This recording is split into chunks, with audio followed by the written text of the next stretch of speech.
This is Unmuted with my girls, Z and Ross the Boss. Talk about it, ladies.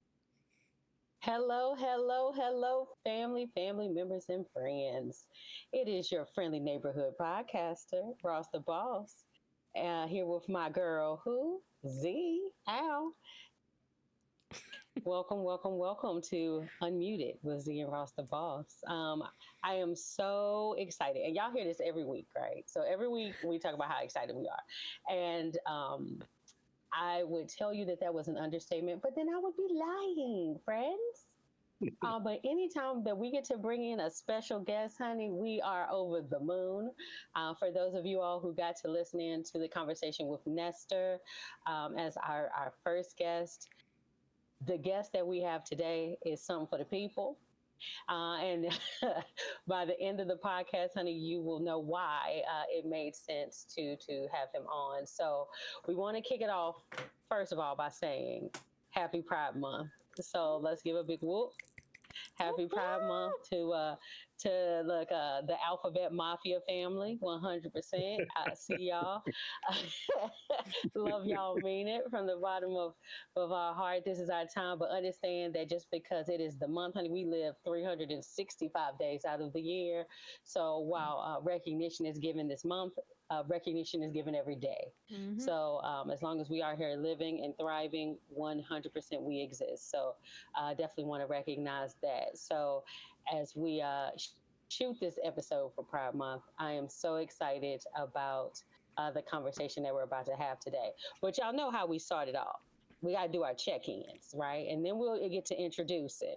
Mm-hmm. We'll get into some introductions. Okay, so first of all, Z, how you doing, girl?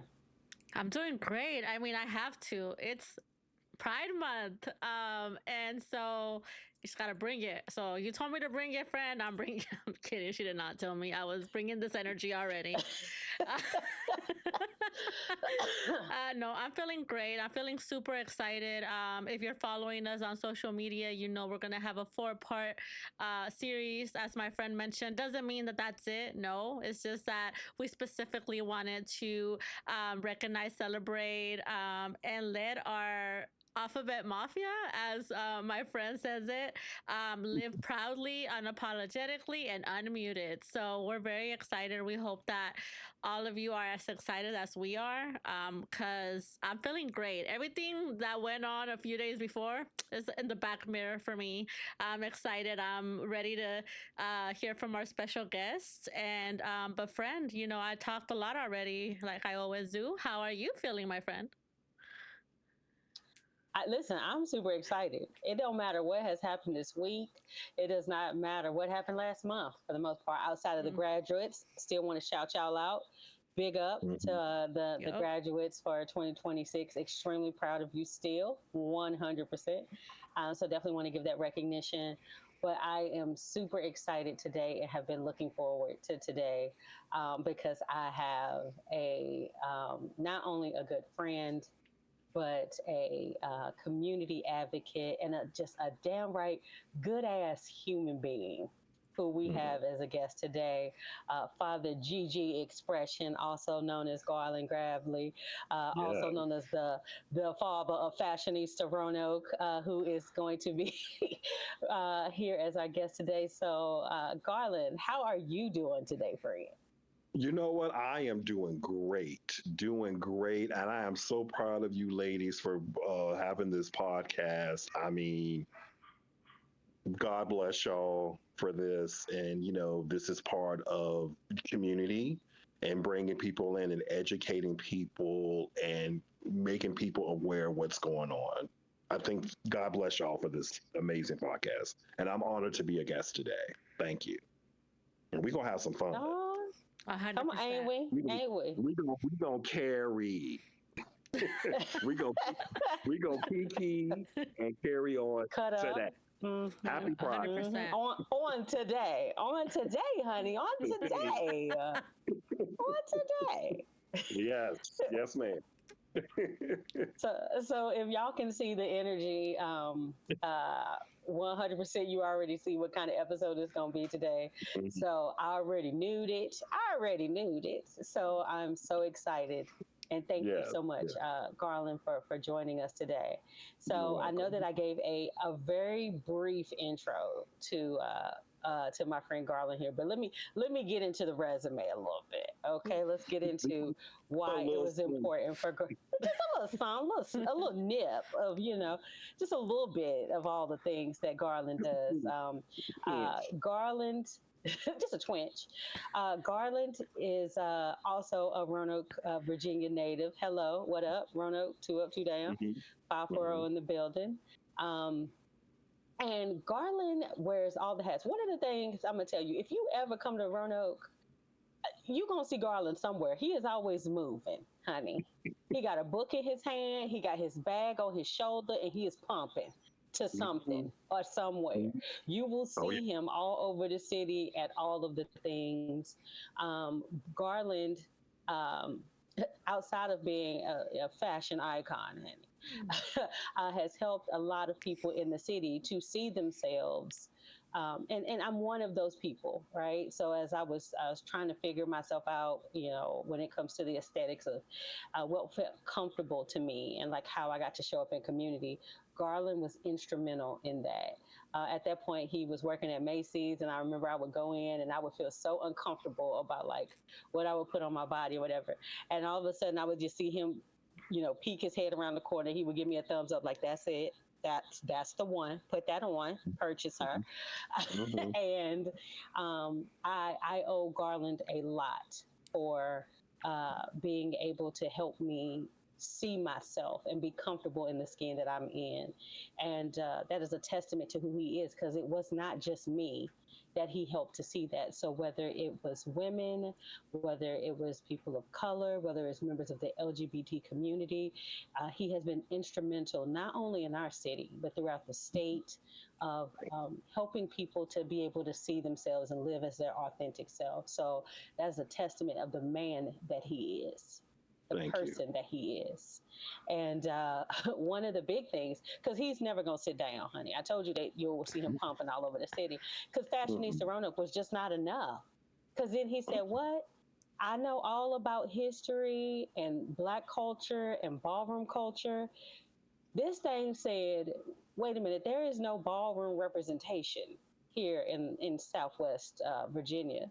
So what did Garland do? Created the first ballroom house in Southwest Virginia. And, Mhm. people are just like, "Wait a minute, what? What? Bruno got a ballroom house?" And for those people who have seen Pose and shows like that, you don't really realize how that's a big deal for a community like ours. So, in a lot of the larger cities, you do see ballroom houses, but to bring it to Roanoke was one of those things that people were giving him all kinds of side eyes. But Oh yeah. 100%, he had a vision, and he saw it through, and he brought ballroom to Roanoke, and then brought New York, New Jersey, Baltimore, like all all of these places to Roanoke to say, like, we have value too. And who would have ever thought that Roanoke will be a part of ballroom conversations, to hosting mini balls and doing all of those things? He has made it so that Roanoke has made a stamp, not only in Virginia, but also in ballroom culture, period. So that's just a light piece of all of the things that Garland has been able to accomplish. And we're going to get into that with some of the questions. But, baby, your resume is so extensive that I had to take a minute and not shortchange you in some of the major movements that you've been able to do here locally. So definitely want to give you your flowers, boo, and just to say, like, you are a fucking force to be reckoned with. Thank you. You are a force. And everything that you have set your mind to, you have had the vision and you have executed it. And the community, thanks you for that. You're welcome. Thank you. You're gonna have me crying on here. It wouldn't be the first time. It wouldn't be the first time. Maybe tears of joy. Hallelujah. Tears of joy. God is amen. Yes. Come on, come on. So, so again, I can sing your praises forever and ever, amen. I think there may be even a PBS special that we might have shot some things for where you got the same accolade. We'll get into that a little bit later too. But, That's awesome. But yeah, listen, Z, I'm telling you, You were not lying when you said he is that guy. Yeah. Oh my God, I told you. So Thank Garland, you. before we get into the questions, one of the Yeah. things that we generally do is, we have questions to, throw at you, but we want to give you an opportunity to talk about what was it like for you, like growing up in Roanoke, Virginia, and like this vision that you had for yourself. What was that? Tell us a little bit of your story. Okay, well, I was born in Roanoke in October 15, 1968. And I always like to tell people I was the first person in my immediate family who was born into full citizenship, full civil rights. When the last of the Civil Rights Acts were signed after the assassination of MLK and RFK. MLK in April of that year, and JFK, I'm not JFK, I'm sorry, RFK, sorry, in June of that year. And that's when the last of the Civil Rights Acts were founded. So I came into the world with full citizenship rights. And, growing up for me as a kid, in the 70s, I grew up in Northwest Roanoke originally on Madison Avenue. Then we moved down to Gainsboro, in the Gainsboro neighborhood in the late 70s. And just growing up here and having to deal with me being different from everyone else at that time was not easy. Um, I was an effeminate kid growing up, not knowing who I was or what I was at that time, trying to figure myself out. But the world wanted to label me and say, "Oh, you're a punk, you're a sissy, you're a faggot." You know what I mean? So we're going to be honest and real here on the conversation, because we've all heard those negative, tone, that language growing up, not only from family but also from the community. So I felt very isolated as a child, trying to figure out who I am and where I fit in. So it wasn't easy. Um, Went to city schools here, graduated from high school here in the 80s, and dealing with all of that. I came out when I was 14 years old, finally. But I always knew that I was attracted to men.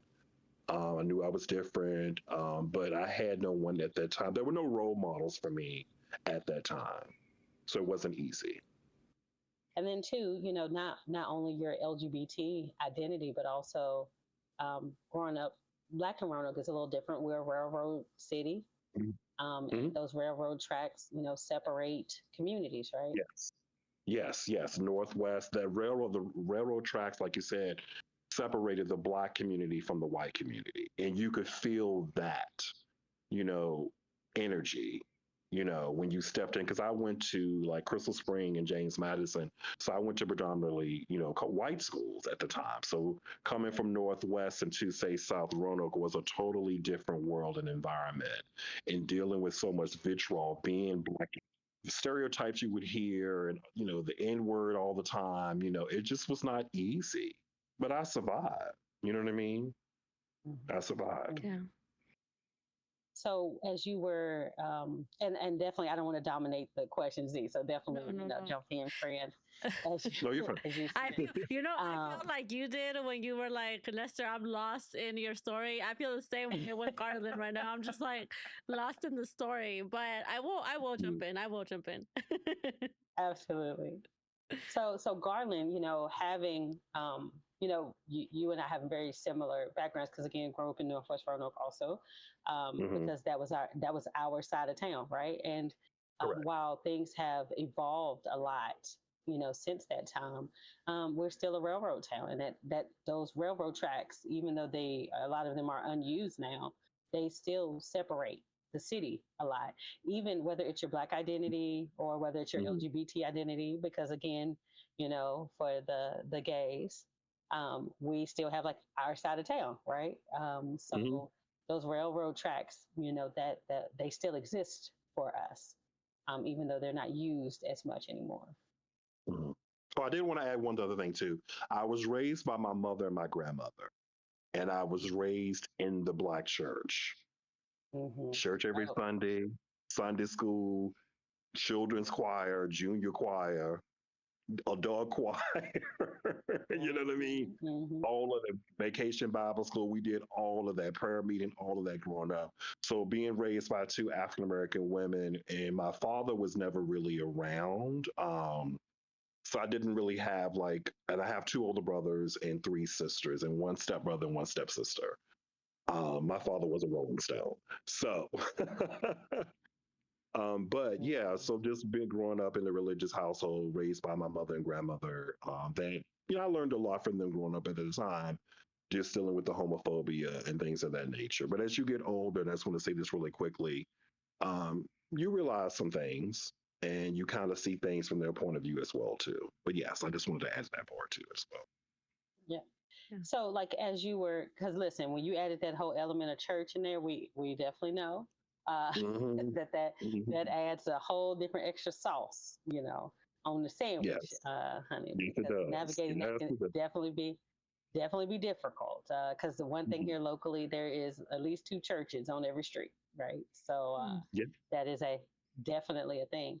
So Garland, as we get into like a little bit of your like story of you navigating, these dual identities and not finding a Mhm. place where you felt like you fit in.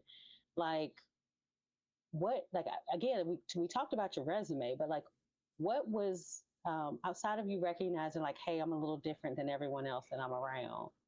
Like, what Mhm. was your motivation to like go out and start to carve your own path? I it wasn't until I left Roanoke for the first time after high school, I moved to Boston, Massachusetts, and I got connected with an organization that is still around today called Bagley, the Boston Alliance of Gay and Lesbian Youth. And my oldest sister, who I'm very close to this day, we're still very close. I was at a point where I was very, very depressed and suicidal.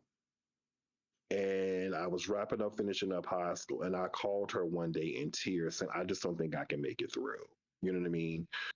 And she was the first person in my family that I actually, even though people knew, but I came out to her. And it was, I mean, I was so afraid because I thought, oh my God, she's the first person in my family that I'm coming out to. And so to make a long story short, about her leaving Roanoke and living in the city, DC, and then Boston, she had met a lot of gay people. She sung on community choirs or church choirs. So she started in theater. She started meeting, people from the LGBT community. So when the time I came out, she was like, "You're my brother. I love you. If you want to come up to Boston to come live with me, please, you're more than welcome to." So a month after school, I was in Boston. Like school ended in June of that year, graduation, July, I was in Boston. And she connected me to this gay youth group that she had heard about through one of her friends. And so that literally saved my life because I was finally meeting people who were my age and who were gay, LGBTQ, just like I was. And so that's where I gained my confidence, just by being with these group of people and going out to the clubs. I mean, we used to sneak in the clubs. We had fake IDs, okay. So we used to go to the clubs and the bars and the restaurant in the Boston area and just hang out and party, just get wild and crazy. So that's what built my confidence up. And I met a guy named Reese, who's still my best friend to this day. He came from a very loving and close knit family who accepted him being gay. So by me being around him, his confidence and enthusiasm and love for life rubbed off of me.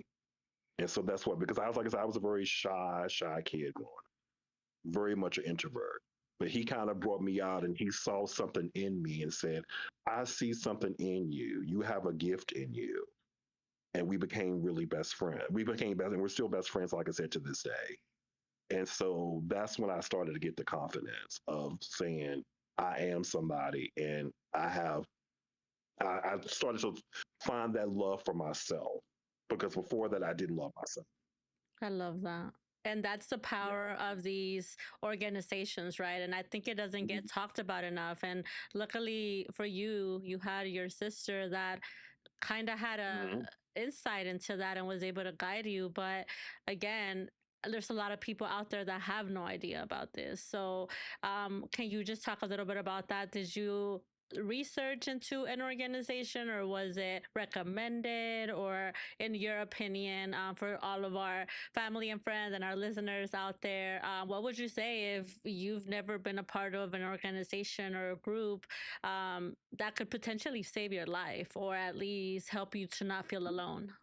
Yes, she actually had heard about this organization through a friend of hers. So by the time I moved up to Boston, it was like literally a week later that she gave me directions on how to get there. This is before social media and all of that stuff like that. So this is a train you need to take. It was on a Wednesday night. It was around. They had the Bagley met on Wednesdays and Sundays. So Wednesdays is more of a group where we would sit around a circle and it'd be a different topic. We had two adult mentors there as well.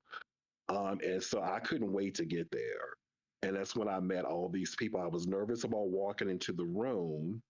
And I walked in and I saw all these kids like my age, like, 16, 17, 18. I think the youngest was like 13 or whatever, and just being so overwhelmed. And that's when Reese came over to me and said, "Hey, how you doing? I'm Reese. What's your name?" And I was like, he just so nervous. And I introduced myself, and he introduced me to other people who were in there, and that's how I became friends. So I thank God for my sister, telling me about this organization because she knew it would benefit me. For the younger generation coming behind, it's just um, finding finding the space within yourself that says just show up. Yeah. Mm-hmm. You know, Exactly. uh, so a lot of communities have LGBT organizations, and the blessing, if if you all are, anyone who's listening is here in Garland, it's different now because there was no internet or Mm-hmm. any way to connect with people previously. So now it's just kind of like there's way more options now to find community and find connection. Wherever you feel comfortable. So if you don't have a car, or you feel like in person might be a little too forward for you, there's an opportunity for you to meet people virtually, so that Yeah. you can start to build that community that way, right? Correct. Yes. Oh, absolutely. Yeah. So you go to Boston, you do your thing, you do your big one, you meet Reese. What's up, Reese? How you doing, boo? And so at what point do you um, make the decision to come home? Were the mountains calling?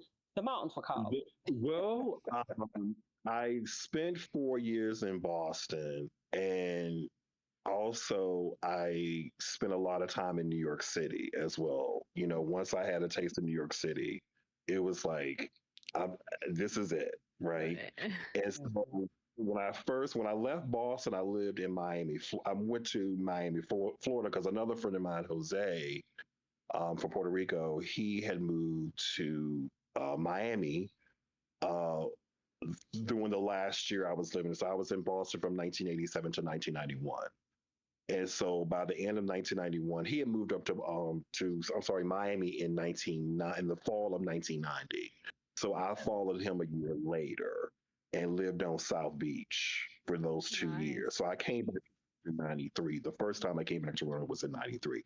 So when I was living on South Beach, that's when it became like the gay mecca. Like the gays came in. You know how we do. We come into a neighborhood, we fix it all up, make it look pretty and all that stuff and glamorous and Mhm. fast. So I actually came in on the beginning stages of that. So I started meeting all these people from New York and all over the world, really, particularly people in the fashion industry. And that's how I always had a love for fashion when I was a kid growing up. But that meeting those people nurtured me. It's like meeting models and actors and like, just people who were starting off the industry, business owners, things of that nature. And so South Beach was like my Studio 54 years, is how I like to describe it. When you hear about Studio Mhm. 54, it was clubbing every night, drinking every night, partying every night. I don't know if I can say this word, but I'm gonna be honest, I'm gonna be real here. Towing. Look, we all had our hoe phase. We all had a hoe phase. Some of us are still in it, and that's okay. It's okay. I ain't doing it every night now. I'm gonna let y'all know because I am a church boy. I grew up in the church. I had, held back some, but it was it was there. It was a very Mhm. hard. No judgment. So But don't. like Ross the boss said, we've all been there at some point. Been Mhm. there, but Mhm. yeah, doing that phase when I was in my early 20s, thin, 32 waist was snatched, all that stuff, Mm. slim, cute in the face, slim in the waist, that's as a cousin of mine likes to say, and just living my life and having a ball, having so much fun. listen to house music, meeting all these people. Oh, those 2 years was definitely my hedonistic period. Come on, hedonistic. Come on. All right. Like, listen, we need that. That needs to be an episode, future episode. Write that down. Clock You're it. coming back, okay? You're coming back. We're gonna have other guests on there because I know we have some heathens in our midst. Yeah. We will be calling on you. So then So, I came back to Roanoke after the 2 years because for me, you can only do but so much. I mean, Mm. partying all the time. It got to a point because always in the back of my mind, I knew I'd want to go to college, right? And so I was like, I can't do this here in Florida. I need to come back to Virginia to really settle down and decide what I want to do with the rest of my life. So I left after those 2 years. so then you make it back to the Star City Hmm. and you're looking around and you're saying what has changed, what hasn't changed, and how did you decide what your mark, on the city was going to be? Did you anticipate that this Garland that is in front of us now would be uh, Father Gigi expression? Not at that time, but I tell you, when I did come back, I was a lot more. I went from being an introvert to very much an extrovert Mm. and very flamboyant and bringing my best gay life self that I found in South Beach and in Boston back to Roanoke. And it wasn't easy. You know what I mean? So you walking down the street, you're going out somewhere, you're doing all your things or whatever, and people looking and staring and pointing. And of course, back then I had a very sharp tongue, which I had Mm-hmm. developed from Boston, New York, and hanging around the queens that I hung around with. You know what I mean? And so I'd be like, looking at people like, "What you looking at?" You know what I mean? I would use profanity, so I'm not going to use that here. Be respectful, but I mean, I had a sharp tongue. You know what I mean? Because I was like, when I lived in bigger cities, people didn't really care. You know what I mean? They may look and say, "Okay, whatever." But when I came back to Roanoke, it wasn't easy because people would just look and stare because they were like, what I never they it's like they've never seen an openly gay black man before. You know what I mean? Because I had come back a whole totally different Garland than the one that left. And I wasn't going back in that closet. And I was definitely not going to go back to being an introvert. Mm-hmm. Mm-hmm. So it wasn't easy, but I got through. So how did you decide like what path you were going to take when you were home? Um, I knew that I wanted to do something in fashion. Like I said, being exposed to it, especially on South Beach and spending the years before that, spending time in New York City. And so that's the path I knew. So I was like, well, how am I going to get there? So I was advised to say, hey, go to Virginia Western for a couple of years or whatever, get your general studies classes out of the way. That's what I did. And then transferred the VC. Now I looked around to see what schools in Virginia that had a fashion merchandising program. And VCU had a program. At the time, the program was like number 8 in the country. And so I was like, well, I didn't want to go anywhere else outside of Virginia again. I said, I want to stay and get my education. So went to Virginia Western and transferred to VCU where I majored in fashion merchandising.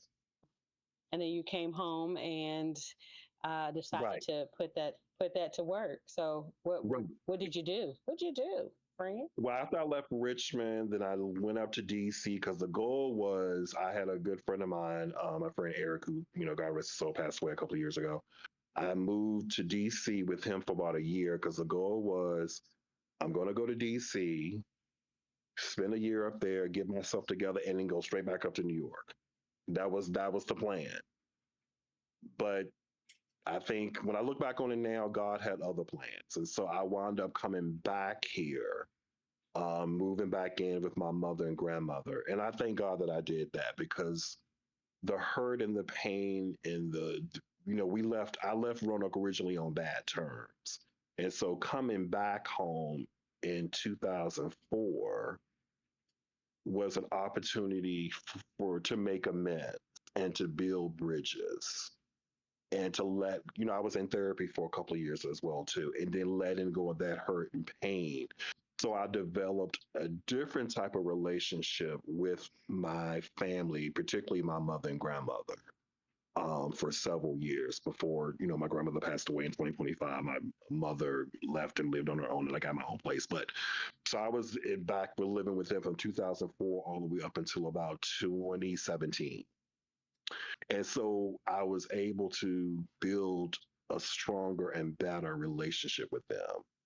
So I had to learn not only to forgive myself, but also to forgive them and let that pain go, because you can't change the past. And I thank God for that moment and that opportunity for me to build a better and stronger relationship. So when my grandmother left this world in, 2025, I was able to say before she passed that I love you. You know what I mean? So I thank God for that. So even though I wanted to do what I want to do, but God was like, no, you have work here to do. Yep. You're meant to do your work here to start your foundation here. I realize that now, but back then I was like, no, I got to get out of here.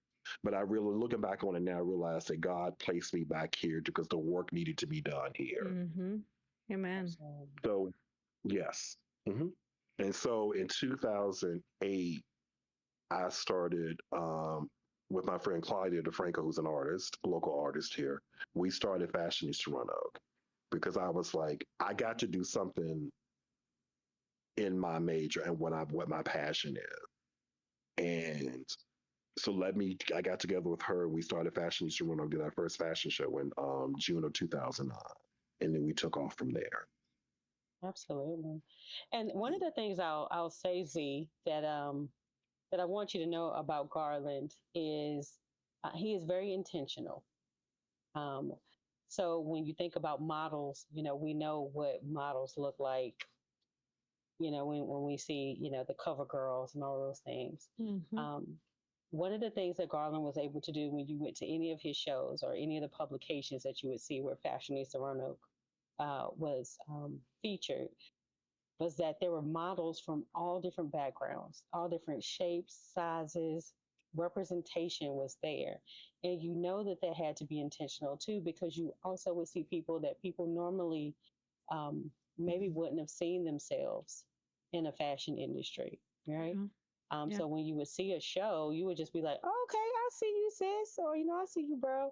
And it was a confidence builder for a lot of those folks. And the fact that Garland gave people opportunities to be able to see themselves in spaces that traditionally you don't see people who are not, the industry standard for beauty. Like I'm not a size 00 and, I might have freckles or, any of those things. Those were the things that Garland did not cover up with those folks. Those are things were celebrated and supported. So that was a beauty of going to a show or seeing something where Fashionista Roanoke was tagged in.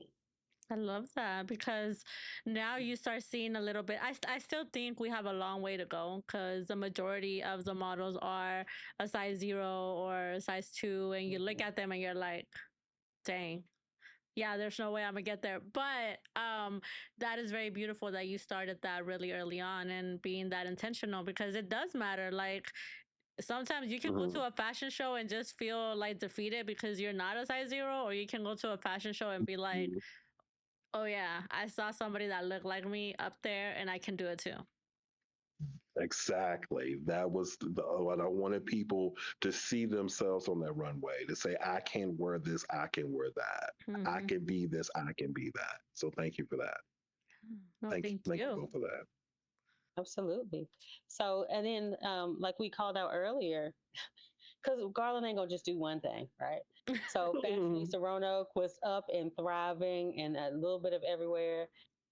How did you start to cut your teeth on ballroom culture and getting into the history of ballroom and again tapping into the history of African American culture? Like, what pushed you in that direction?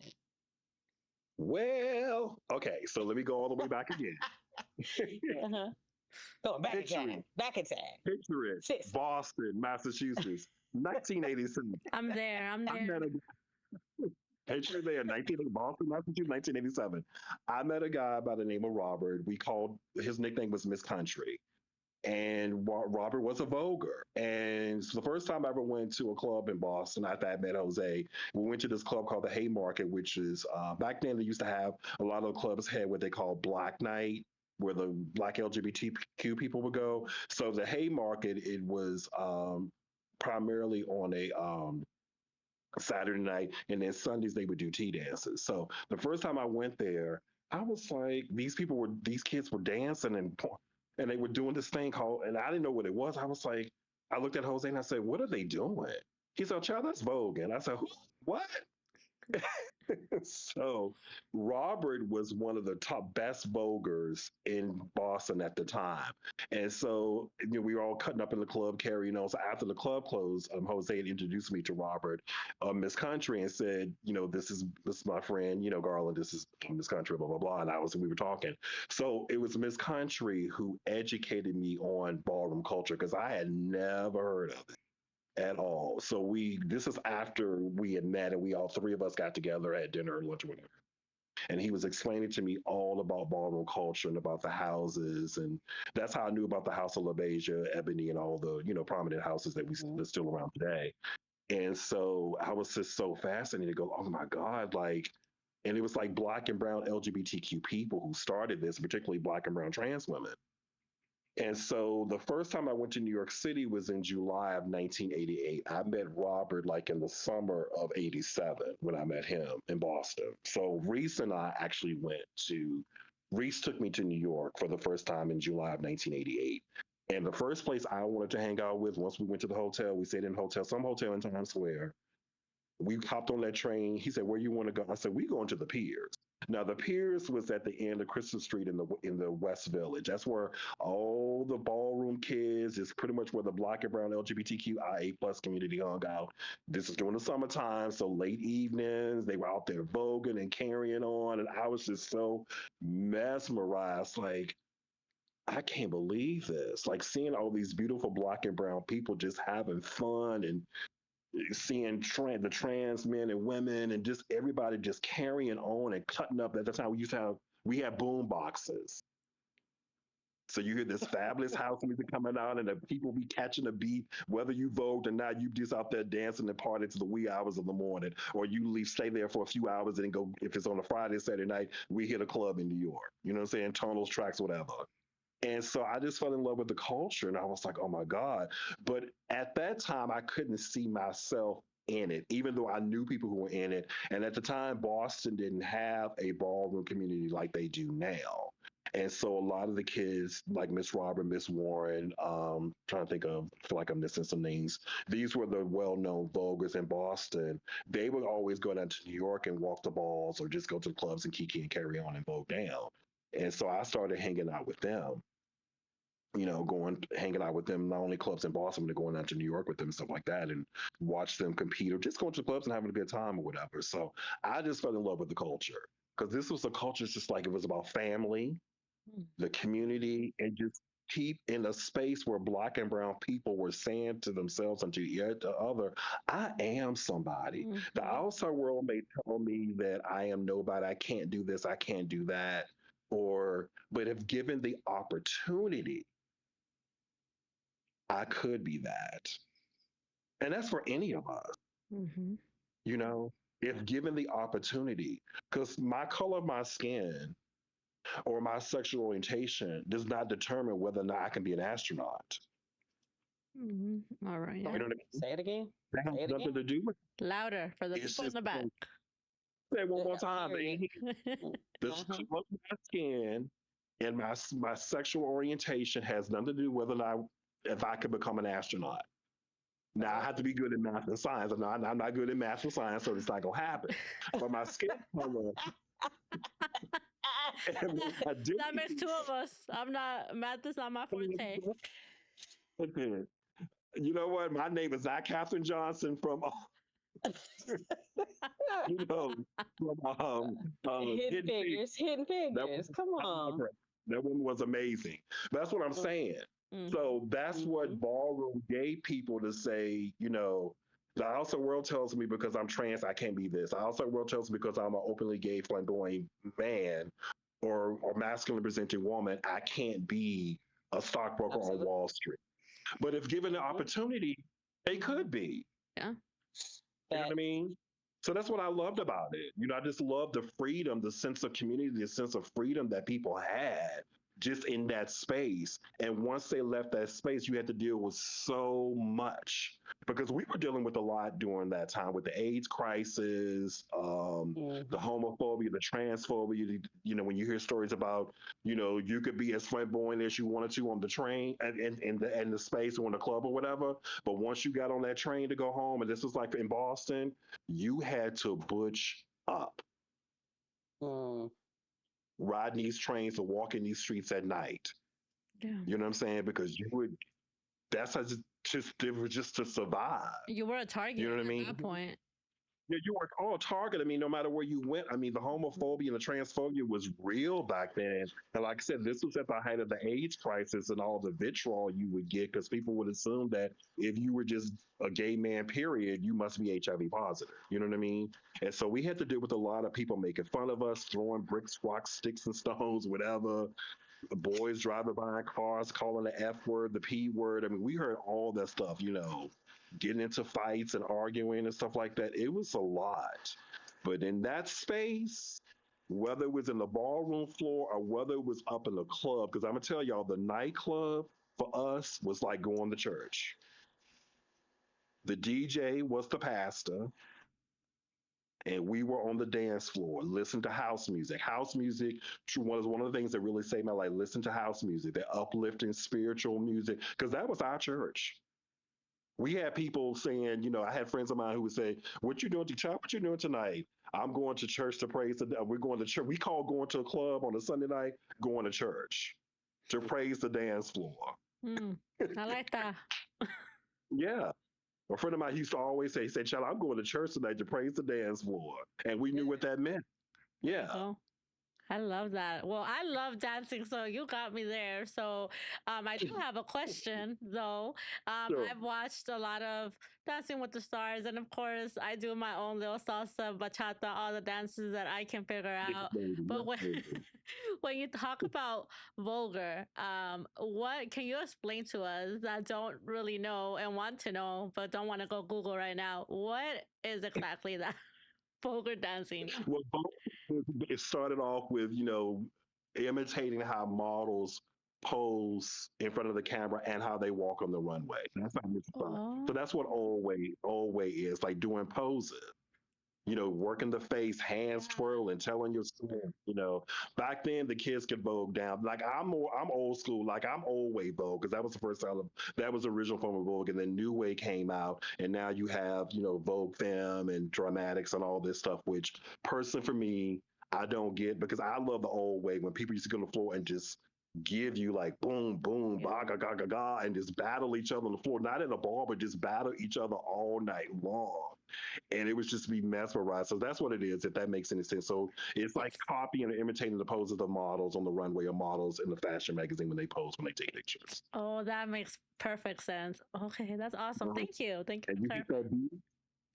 hit that beat. That's why house music back then was the best music Yeah. to do that to. Now, I was never a vulgar, but I could cut up on the dance floor and twirl and stuff Mm. like that. You know what I mean? I did my little two step and twirled and ka ka ka ka and boom, and we used to wave fans and play with the fans and stuff like that. We used to carry because you needed that.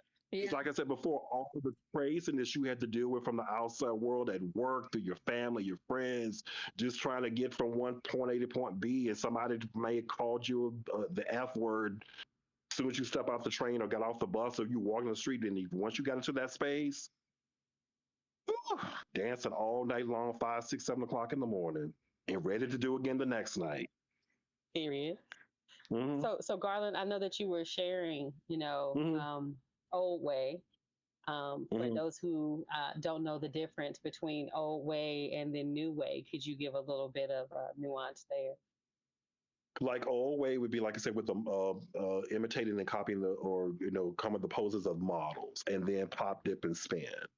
And then new way was more stretched. If you look at people like Willie Ninja, who's the godfather of Vogue, his style of voguing was new wave. These were the kids who could stretch, like take one leg and put it over their shoulder and take it more like a contortionist. That's when New Way came. New Way came out of that for the kids who could stretch further or lift up a leg or a hand or do these poses where you're just like, oh wow, they can really they can really move. You know what I mean? Mm-hmm. And I If know that makes too sense. that yeah, Mhm. 100%. So I know that a lot of people's first experience with Vogue is attributed to Madonna. That is Mhm. problematic, Mhm. right? Yes, it is. It 100% still is. problematic. It's still problematic. But when you think about a lot of the the hand movements and things that you saw in Madonna's Vogue video were considered old way, correct? And then, like, Right. when you start to see people who are doing dips and a lot of the more like acrobatic type moves, that would be more Mhm. considered new way. Right. Exactly. More Yeah, acrobat, more like think of like a contortionist. yeah, Someone with 100%. their head over the shoulder and all that stuff like that. That's more New Way. Yeah. Yes. Yeah. So, and then two, like for people who have never been to a ball before, Hmm. totally different experience, honey.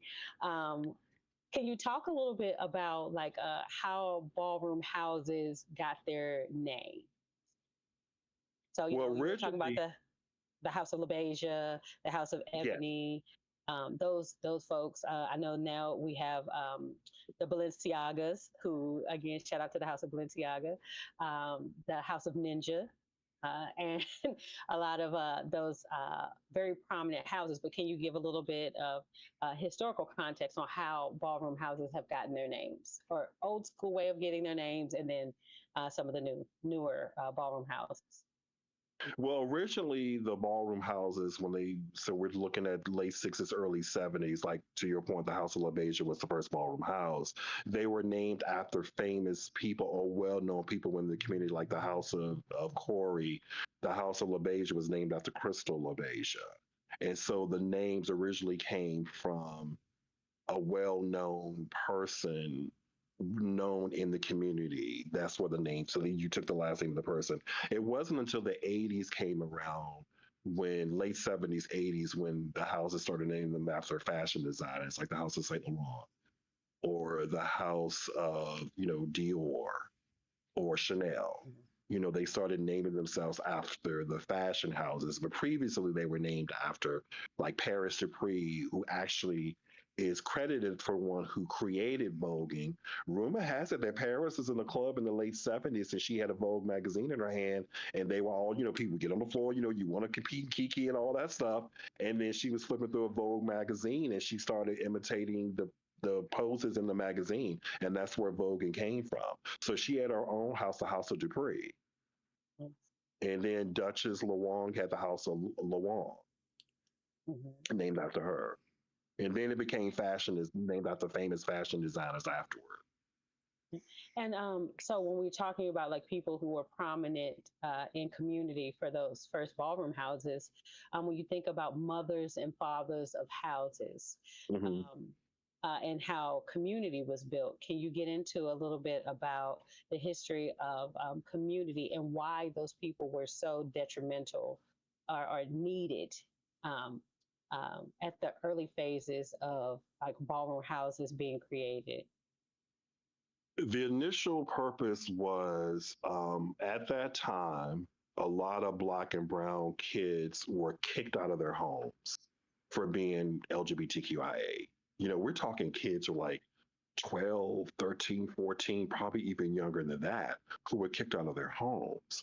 And so these families were developed or created to create a chosen family for these kids. So that's one of the reasons why the houses were initially formed. And so if you joined the House of LaBeija, then Crystal became your mother, and then later on Pepper became your mother. You know what I mean? And they were mothers. Like one of the stories I've heard was Avis Pendarvis, who was the mother of the House of Pendarvis. Was named after her. She named the house. and she would read in the community a lot of people who knew who were their her kids that I know personally. I know two of them personally, and I've had conversations with them about Avis. The Avis was a mother type, like she was very nurturing. She encouraged you to go to school. Like if you remember the house of Pendarvis, you had to be working or going to school because she was educated herself.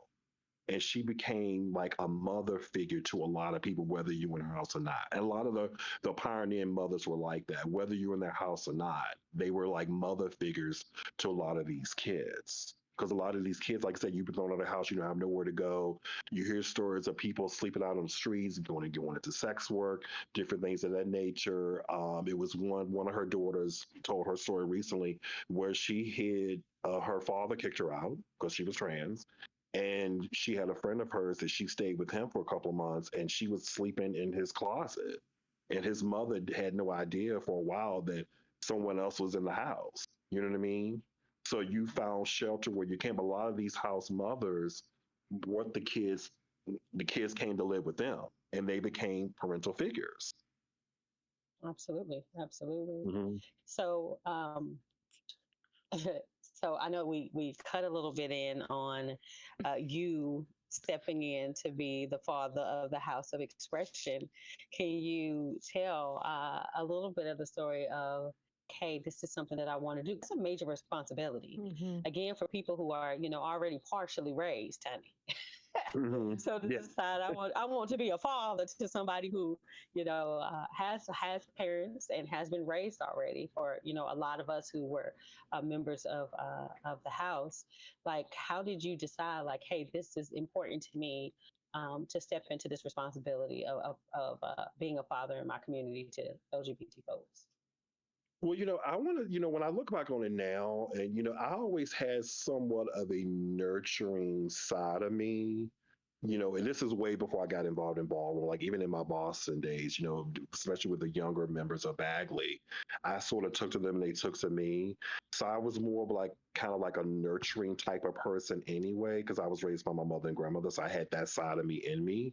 So as far as me want to take on the role of being a father, when I started the House of Expression, it was because there was no ballroom community in this part of Virginia whatsoever. And I was like, okay, something needs to be done about that because for me, ballroom, the family is more about family and community than I want you in my house so you can walk this ball and get us grand prize trophy. I mean, that's a part of it, but that's not all of it. And so I felt like it was a calling for me. Like I felt like it was time. And instead of me going around saying, well, why isn't so and so doing it? It's like, I'm a spiritual person. I'm more spiritual than religious. I just feel like God was saying to me, no, this is what I want you to do. Like Because you're you're already calling. doing it. Right. You're already doing it. And, doing Fashion East Roanoke, like mentoring the young models that were coming in. You know what I mean? Being that person that they could come talk to, that kind of a thing. So I was kind of already doing it anyway. But through ballroom, I was like, we need something like this here in Southwest Virginia, particularly for our Black and brown, people, because there was nothing like it before. And so taking on the father role, I had to think about it. Is this something I really want to do? But God kept saying, this is what you are supposed to do. And I'm going to make it happen for you. And he did. Yeah. Was I perfect? No. I mean, I'm still learning and growing. Right. It's a big responsibility, but like any parent, you have your ups and downs just like any parent does. You know what I mean? But I love it. I love being a father. You know what I mean? Yeah, we're not perfect. I'm a mom and I'm still trying to figure it out. So I totally understand. But I just also think it's so beautiful because you had way more. It was almost like you had more responsibility even because these are young adults or teenagers that Mhm. already had parents and it didn't go good for them. So now I feel like if I was you, I would feel like, oh my God, like I can't let them down too. Like I have to make sure that I show them different. So I think it was definitely a blessing for them, but I can imagine that it was a little nerve wracking, just slightly, as well. Yeah, I mean, I dropped the ball. I dropped the ball on a lot of situation because I'm learning and growing myself. I didn't have a role father and role model for myself. I look to men in the community, like men from my church, who I would look at and say, if I ever become a father, then that would be the role model for me. Yeah. A couple of men in my church who were great fathers to their kids. And Yeah. so they were role models for me. And I dropped the ball on a lot of things. I make mistakes, I miss things, you know what I mean? But I love it. And I'm still learning and growing to get into that father role. Right. I've had a couple of mentors in the ballroom community who are house fathers and founding fathers that I talk to a lot and get their advice. You know what I Yeah. mean? Which Yeah. I'm very thankful for. I think it's good to have someone who's been at it for a longer time than you have, that you can look up to them and say, look, you're like a father figure to me. You know what I mean? And I go to them for advice and questions all the time, and because I'm not perfect, I'm human, so I Right. try to do the best I can. And I think that's a very good call out. You didn't have a father figure. You had a mother and Yeah. a grandmother. So there's certain things, a single mothers, shout out to them because they really are superheroes. But there's certain things that a son needs from a dad as well. And then so luckily you, like you said, you surrounded yourself by mentors or father figures that kind of guided you um, for when you did take that plunge to be the father of the House of Expressions. And they're still guiding me too. Yeah. They're still guiding because I go to them for advice and mentorship, in which they give me good advice, or they make me see things in different perspective, or they share stories of what they've gone through, because they have to deal with a lot, different person. Like we all do different personalities, different ones, different needs and desires. And these are people who are like, well, you're an overall father, so you over like XYZ chapters. You know what I mean? So you're a father to the fathers of the other chapters of your different chapters of your houses. Yeah. You know what I mean? And how do you do this, how do you do that? And Right. so yeah, I'm thankful for that. That's awesome. I do have a question for you from parent to parent. So, Uh, I know that mhm. every time I see my children develop into a new age group and meeting their goals, I feel so proud, beyond proud. So I wanted to ask you, as someone who helped build a chosen family through the House of Expression, what has it been like Mm. watching former members, including Roz the Boss herself, grow into leaders, advocates, professionals, and community change makers? Oh, with Shamel, honey, it was always there. She always already a leader already when we That first part. met. And I'm proud of her. I still think of her as my daughter, even though I don't call her that, but I do. In my Mm. heart, you still are like my daughter to me because I've always loved and admired you. Like even when we first met, like you were already making things happen. You had that potential in you. So I'm very, very proud of you. And like I love seeing my members of my house doing great in the community and being exposed to different opportunities and really taking what they learned from them because I learned from them as well too. You know what I mean? I learned from all of y'all as well too, because it's not like I said, it's not easy. Because I was told by a local LGBTQ historian that the House of Expression was really the first Black group, LGBT group, period. Period. In this, when he told me, when was she? I'm sorry, she told me that, and I was like, really? She said, yeah. And then I thought about it. I said, yeah, because I had never heard of any Black LGBT organization um, in the area prior to that. But we're working on something right now with Black Brilliance. And part of Black Brilliance is to establish a Black LGBTQIA organization here to focus on our community, our voices, our history, our culture that has influenced so much. So I wear many different hats. And I'm hoping that that's going to grow and to prosper into something huge where we may have a Black LGBTQ pride here in Roanoke. I mean, they have one in Richmond that's Black RVA, Yeah. Black. This past Memorial Day weekend, it was DC Black Pride. Atlanta has a Black Pride. New York has a Black Pride. Chicago, all these places. Why not here in Roanoke? Yeah. Because we just did an event in February called Black Brilliance, where we celebrated Black history and culture and the Black LGBTQIA plus community here in Roanoke. And we're just getting started. There you I'm go. 57. I'm 57 going to 58. I don't want to do this forever, but I'm hoping and praying that the next generation of the people who look like me and Shamel and others, that they're going to step up to the plate and take it even further because it's time. I'm actually working on another project. Well, I'm not leading the project. I'm just getting the people together to start a Kiki scene here for the younger LGBTQ community here who want to get into ballroom, It's but it's awesome. specifically for them. So there's two people that I'm just sort of like connecting them to people in the community, and they're pretty much taking the lead. Because I don't want to see, I always thought that we would be much further ahead in this day and time. You know That what I part. mean? Yes.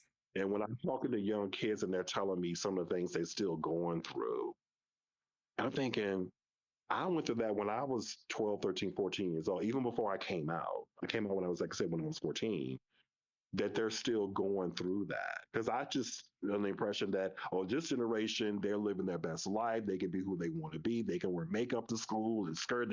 If you were a butch queen, a gay boy, you can be on the cheerleading squad. That's what I was seeing. But when I started really sitting down with them and they're listening to their stories, I was like, oh my God, that's still happening, you know? And I thought we would be further along than this. So it lets me know that we have a lot of work to do, but I'm excited for the next generation to step up and to take over and lead, particularly in this community, because it's time. I agree. It's just time. It just breaks my heart when I see these kids who are Black and brown, LGBTQIA, and there's no sense of community for them. There's no space for them. So hopefully and prayerfully they will have that. And I can just sit back and say, you got this. You can watch. You can It's sit your, down and watch. I want to because I want to pass the torch, you know, Yeah. as we get older. That's one thing as leaders really we're supposed to be Right. doing is mentoring the next generation, eventually passing the torch. So Shamel, you taking that torch, girl, and you run, baby, you running with that torch. It's Keep funny. on running. It's funny that you I love mentioned it. that, Garland, because we work with a lot of youth and we keep telling them, like, if you only knew the power already, we can see so much magic in you all. If you only saw Mhm. what we see in you, you're gonna take over the world. So I love that you're already thinking of that because I want to be like you one day. I want to be just sitting down with the popcorn and just watching all the goodness around me. There's all the goodness around. I could be sitting back going, but I mean, God willing, as long as I can, I'll be like a mentor figure. They can come and talk to Hmm. me, but I want them to run and take it to the next level where Exactly. 10, 20 years from now, that generation, they'll be able to just walk down the street or be leaders. Because I would love to see a Black LGBTQ person on Roanoke City Council. You know what I mean? Hmm. Yeah, I love to Hmm. see an openly gay lesbian, openly gay man, by whatever how you identify under the rainbow flag, that you're on city council and you're proud of yourself. I want to see the next Billy Porter here. I want to see the next Coleman Domingo, Lena Waite, you know, all these people that who are LGBTQ, you know, Wanda Sykes, who are living their best life and opening the, because I didn't have that growing up, like I said before. But seeing those people, I want to see that here in Roanoke on city council. I want to see business owners come and say, yes, I'm gay, yes, I'm lesbian, I'm proud of that. I'm making a difference in this community. So I can sit back, if I live to be 70, 80, 90 years old, going, yep, you're doing good, baby. You got this.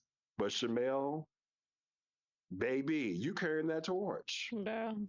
You that torch is on fire, baby. And you keep on running because you got support. I still love you. You still my daughter. I love you. And you keep on running. And you Plus, too. You I keep on will. running.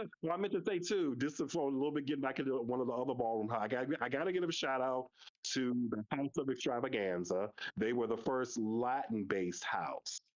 Shout out to Ooh. Annie. So yes, and they're still going strong, baby.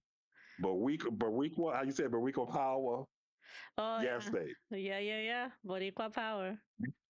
Yes, absolutely. So it's always the first. So y'all just Shabelle gonna be. I'm making this up. Not going. She got this. Let me sit up in the nursing home and sip my tea. I don't know that being the mother of a ballroom house is in my wheelhouse. But I will say, and I will share this. Z, I don't know that we've ever had this conversation, but Mhm. you know, we call out the fact that I am the LGBTQ chair of the Roanoke branch of the NAACP. Garland was the first person to hold that seat. Ooh, okay. And so when you talk about passing that baton that was passed to me, you know, from the father of my house, who said, like, I support you 100%. So, Mhm. like, whatever we need to do to make you successful in your position, we definitely want to do that. So, um, that baton is 100%, you know, passed on. And I don't take that lightly. I don't play about that role at all. The fact Mhm. that we get recognition from one of the, you know, one of the longest standing organizations for people of color, and to have them finally make statements about their support for the LGBT community was really, really important. So before stepping into that seat, it was 100% like there's a responsibility to be had when you do pick up a baton and when you take it. So Mhm. Garland did a really great job getting us off the blocks. And now it's just, you know, my leg of the race to run. With the goal of again, like he was saying with the house, of being able to pass it on to the next generation to take it and make it better than you know what we could do. Um, but stretching and growing and understanding that all communities matter. It's not just the ones that are located in the bigger cities, but like just Mhm. doing your part and also not feeling like you need to drink the ocean. One of the things I want to call out is that one of the members of the House, Miss Amia, first trans woman to be in a city building, portraited in a city building, huge, Mhm. huge. So when you talk about like, you know, now being able to say that we don't know, we're taking some of the first off the table. And now Yes. we're just asking who's going to be the next. It's only the Yeah. Who's beginning. gonna be the next? Only the beginning. Who is going to, and the next, and I believe the next is out there because I see it. I see the potential in these kids that I come in contact with. The potential is there. They just need to have someone to believe in them and say, yes, you can do it. So having me being out open and out in the community, Shamel being open and out in the community, and others, they're looking at us saying, I'm going to be okay. Hmm. Because you never know who's watching, because they do watch. Mm-hmm. And I want them to feel comfortable knowing that if they can do it, I can do it. And we are letting them know that we are here for you as Mm-hmm. long as we can be. We got your back because we know how it is. Roanoke is a hard nut to crack, I tell people. You know what I mean? It's a lot further than better than it was 5 years ago, 10 years ago. But I want to see a black or brown LGBTQIA person, a black person on that city council open, open, or honest and open. Yes. You know what I mean? Okay, well, can we add a caveat in there though? Oof. What's that? Because I think sometimes this is missing from conversation. We want a qualified person Mm. Thank you. in that All of position, Oh, not yeah. just because you represent community, but once a person who is actively focused on making positive change happen in community. We don't need a space filler. We've had space fillers. And Mhm. that is why, you know, at certain places we are a little behind the eight ball. So just making sure that it is a qualified person who is focused on community and making positive impact, and understands the responsibility that they're stepping into, not just for the photo ops, not just for the accolades that come along with it, but also just wanting to, again, make positive impact happen in community and taking that responsibility very seriously. Thank you, baby. I appreciate that. That's there you go. That's it right there. That part right there. Absolutely. It goes back to Mhm. Garland's astronaut story. It doesn't Mm-hmm. matter. Anybody could do it, but you have to know some good math. So, Mm-hmm. Yeah, Here. good math and good science. Got to know that science. Astro physics. exactly. No, you know, got to be good in physics. You know, Mm-hmm. you want to get a man to the moon again. Got to know that physics. All Yeah. that stuff. But we all have a gift and we all have a place. So it's just tapping into that Amen. and having people. Because I've been blessed to have, and I still have so many people whether I knew it or not, were behind me all the way. You know what I mean? Mm-hmm. Just in many walks of life, all different races saying, I believe in you. You can do this. Because if you're walking in your path, God is always going to put people in your path who's going to keep you moving, keep you motivated and moving. Always. This podcast is growing. It's going to grow because y'all are in y'all are walking in His will. This is what God was saying. This is what y'all are meant to do. You know what I'm saying? And Mm-hmm. so that's why y'all are going to be successful. Because God's like, he always puts people in your life that when you get discouraged, somebody pops up out of nowhere and gives you a word of love and encouragement. It happens to me all the time when I least expect it. I'm thinking, okay, I was a little down and doubting myself, but God was like, mm-mm. Somebody's gonna call you. You're gonna be walking down the street. Somebody's gonna post something on Facebook, whatever, to give you those words of encouragement. And so I'm proud of both of y'all for doing this thing. I don't know if we're wrapping up. Y'all got a couple more questions. I hope I answered everything to the best of my ability. But yeah, Yeah. And we are You. coming to the close of this here podcast. But one of the things I want to say congratulations to you on, and this is something that just happened Mm. recently. The mayor of our dear city, Mayor Joe Cobb, openly out mhm. city council or mayor in the city. Garland got to be and got acknowledged with a proclamation for Pride Month and the work being done in community. So I want to say congratulations to you, sir, Thank you. and the House of Expression, because that is definitely a well-deserved recognition.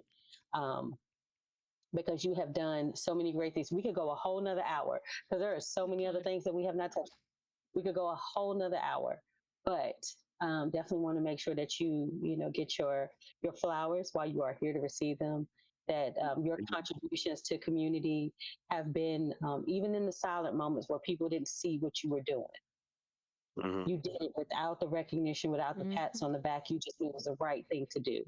And now those accolades are coming, and it was beautiful to see you in that picture, standing amongst some of the really amazing organizers and advocates in our community. And you deserved your place standing there, and the proclamation that is going to come your way. You deserve it 100%. So. Thank you. Congratulations. Thank you. Thank you. God bless y'all. Thank you so much. That really means a lot coming from you and you too. Thank you. Absolutely. So, Garland, we didn't prep you for this because that's one of the things that I am notorious for not doing is prepping. That's okay. So I just wanted to be authentic. And Z just goes along with it, like, Fred, you didn't tell him. No, I did You got roll punches. But one of the things that we always do is at the end of an episode, we want to leave the people with just an encouraging message. So if there's a quote or something that just sort of gets you through, whether it's a celebratory quote or affirmation that gets you through, um, or one in the hard moments that you lean in on. Is there anything that you would like to share with the folks as we close out today? I'm going to say, you know what? Be yourself, love yourself, know that you are worthy of the good things coming into your life. And despite what some people may say, you know that you're walking the path. And I just want to say, God, just know that God loves you. You're here for a reason and a purpose, and you can make it. Just believe in yourself and love yourself, first and foremost. Amen. Absolutely. Amen. And so, Garland, it has been a pleasure. I feel like I just made a Yeah. brand new friend. So I'm so excited to stay connected. But as always, can you tell our family and friends where can they find you on your socials? Do you are you active in social? Oh, I'm on Facebook at like every 5 minutes. There you go. You can look, yeah, I'm Garland Gravely on Facebook. So send me a friend's request. You can look up the House of Expression. We're on Facebook as well. Follow our events, what's going on. And if you see me on the street or anywhere, just say, come up and say hi. You know what I mean? Just come up and say hello. You know what I mean? Yeah. Let's talk. Well, I don't know about We'll y'all, meet for but I'm we'll about to meet go for hit coffee. that follow button real quick. Yeah, Garland Gravely on Facebook. For me on Facebook, I'm not too much on Instagram too much, and mainly I'm a Facebook fanatic. So on Facebook, look up the House of Expression as well to see what we got going on, and also check out all the other great organizations in the Roanoke area what they're doing because there's a lot going on here locally in Roanoke for Pride Month as well. I mean, I think I've seen more going on here in Pride Month in the last few years than I have been. So it's a lot of great events. So check out and see what's going on in your local LGBTQ community here in Roanoke for Pride Month and beyond. Perfect. Thank you so much, Love you. Garland. We will have all of his information in our social media as well. Thank you for coming on Unmuted. And again, family and friends, don't forget to go follow Garland. Follow us as Follow well me if you want to stay in and the follow know. them as well too. Follow them as well too. And Love y'all. Y'all be blessed. this Pride Month, we're going to live unapologetically and unmuted. Hello. There you go. Period. I love you. All right. Love y'all. Love you too. Bye.